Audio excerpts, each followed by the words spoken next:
Southeast Radio's Business Matters with Karl Fitzpatrick. Well, having worked for the BBC, Channel 4, the UK government and Lad Bible, Peter Heneghan's varied experience within the world of communications led him to establishing his own business, the Future Communicator. So what have recent high-profile scandals taught us about communicating with the general public, and how will tools such as ChatGPT revolutionise communications for businesses? Peter joins us now to answer these topical questions and to tell us more. Peter, we'll be discussing your business, the Future Communicator, and how you are helping people to demonstrate greater clarity and thought leadership with their communications. But first, I'd like to get an insight into your own career journey. Good morning. Thank you so much for having me. Yes, so I grew up in Dublin, in Lucan, and studied in London. And my career started at the BBC and at Channel 4, where I did PR communications and crisis communications. I then had the opportunity to work with the likes of BuzzFeed and Lad Bible, who are social publishers who reach like literally hundreds of millions of people around the world each week. And now I was lucky enough to get an opportunity to lead digital communications for the whole of the UK government. I was based at number 10 Downing Street, and there I was sort of worked on everything from the COVID pandemic to cost of living crisis and sort of everything in between. That's quite an illustrious career, I have to say. So talk to us about your time with BBC and Channel 4 and the government in the UK. What did you learn from those experiences?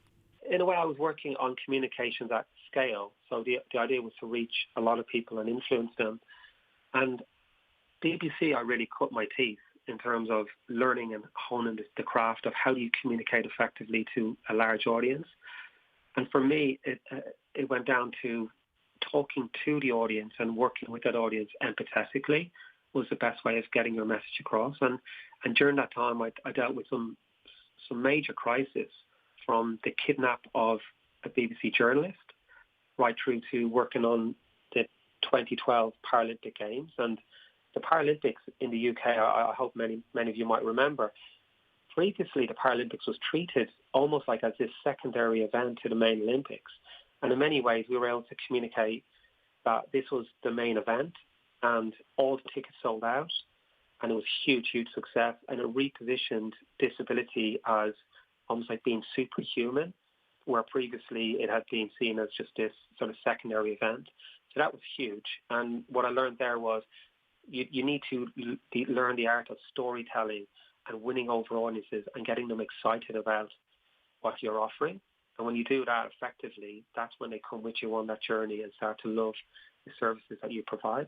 You also spend some time, as you say, with BuzzFeed and Lad Bible. Now, the content on those platforms is very different to government messaging. So how did your approach change when you were working with them?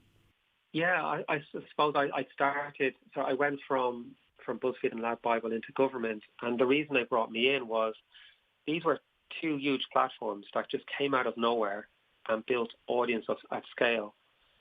And their approach was very different. So what most media companies do is they try and make you go to their platform, their website, their TV channel, radio station, whatever it might be, to get whatever information.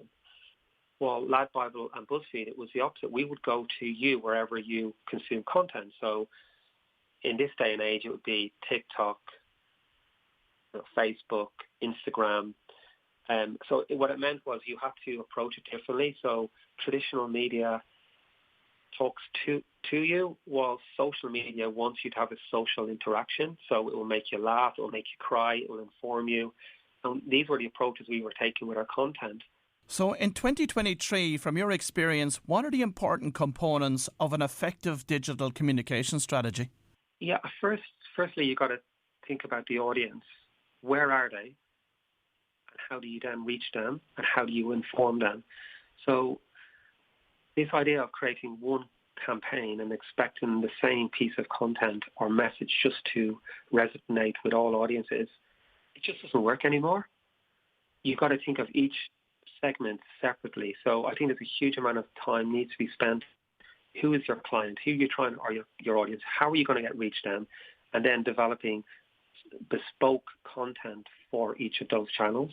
So, for example, if you're trying to reach them on TikTok, it's going to be very different than it is on radio and so forth. And what tended to happen in the past was it was all one simple campaign or one standard campaign, and then you push that out to all the audience.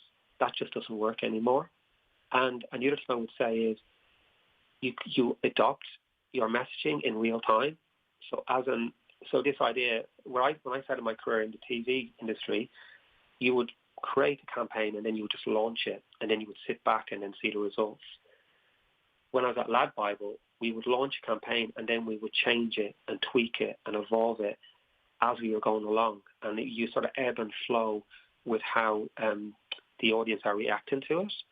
Your digital campaigns have received industry recognition, with you being awarded the prestigious Cannes Lions Grand Prix Award. What does an award like that mean to you? Yeah, actually, I'll tell you a good story. So I got a text message. I was lying in bed, got a text message from one of my colleagues saying, we just won the Cannes Lion. And I turned to my wife and said, oh my God, I won a Cannes Lion. And she had no idea what a Cannes Lion was. She literally said, yeah, whatever. I said, no, you don't get it. This is like winning the world championships for my industry. And essentially, we'd created a campaign, an environmental campaign, around the idea of using or not using single-use plastic. And nobody would expect a business like Lad Bible to be doing a campaign like that.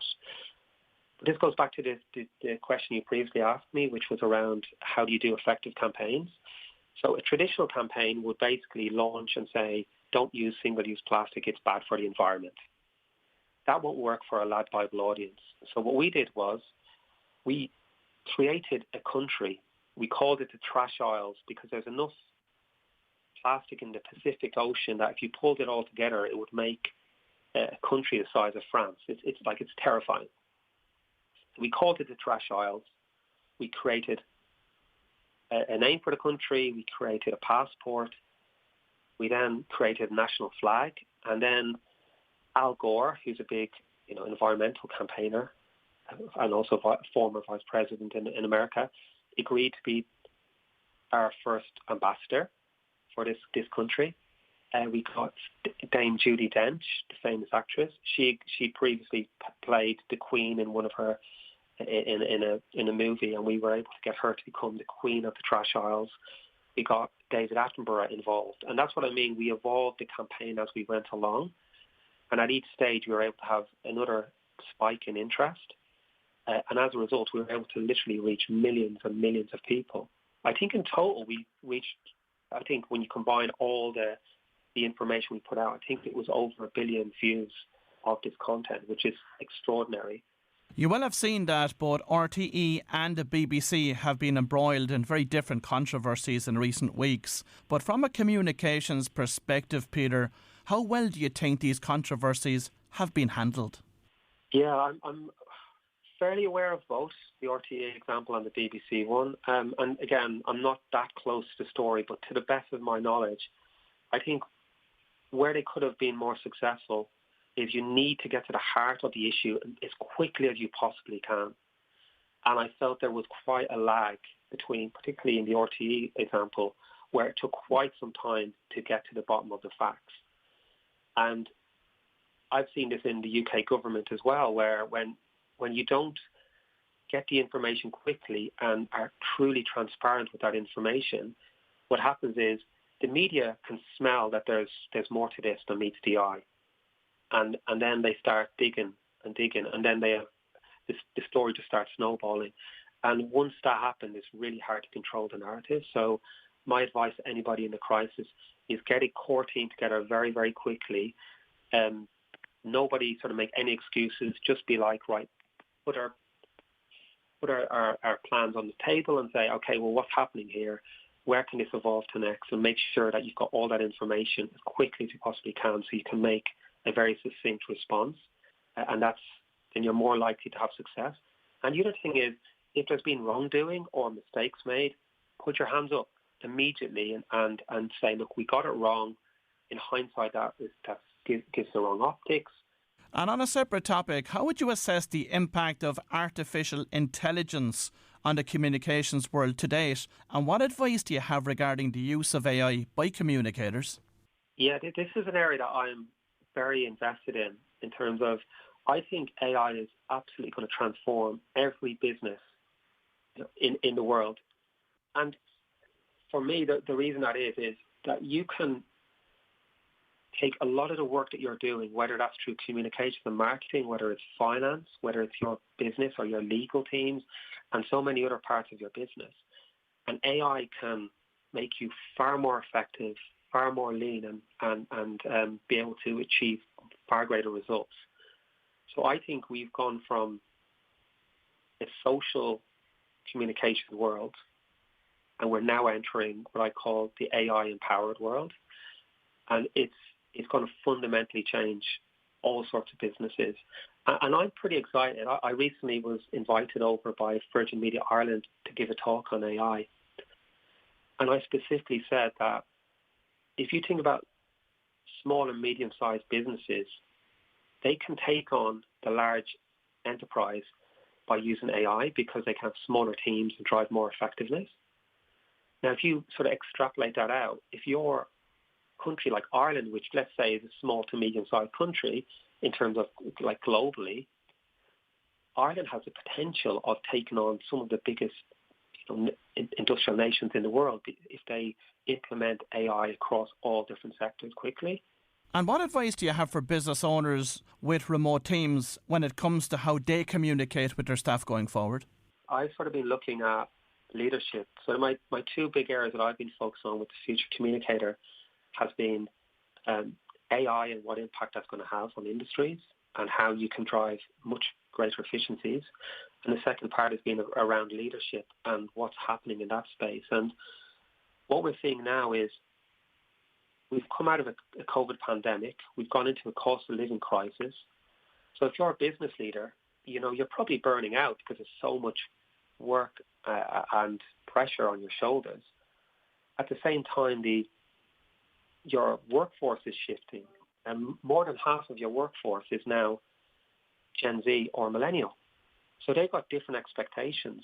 So going back to your original question, I'd say because of remote working and a change of demographic with your workforce, you're going to have to be as leaders far more empathetic, far more sort of relatable, and far more available to your staff. And because of remote working, that requires a greater amount of time dedicated to digital communications. So making sure you show up on Zoom calls far better than you have done in the past, like spending a lot more time, making sure that your social media is of a much higher quality because that's also going to reach your staff as well, making sure you have all hands events where you're providing with absolute clarity as leaders to your staff. Peter, talk to us about the services that you're providing to business owners through the Future Communicator. On the AI side, what I do is I do consultancy. So I meet with a company. We talk about holistically, and for me this is really important. It's not just your business, your sales. It's as much about internally and how you communicate within your organization and how you use these tools within your organization as how you do externally, and also to your key stakeholders, whether they're investors or others. So for me, on the AI side, I do consultancy. I work directly with the leaders. We figure out what is the problems, and that might be upskilling staff to use generative AI effectively. So that could be out to the media, your social media, but it could also be how you do your sales pitches, how you do your strategies. And then equally, it's how do you embed the new technologies within your organization. So that's what I do on one side. And then the other side, I work directly with senior leaders and chief executives to help them firstly get clarity within their organization. Like, what are they trying to achieve? And then how do you drive that into your workplace with your staff and the culture that you have within your business? And then externally, how do you get that message out there to the general public, to your customers, to your stakeholders? Well, if you've just tuned in, that was Peter Heneghan from the Future Communicator, and I'd like to thank Peter for sharing his fascinating experiences with us this morning. Southeast Radio's Business Matters with Karl Fitzpatrick.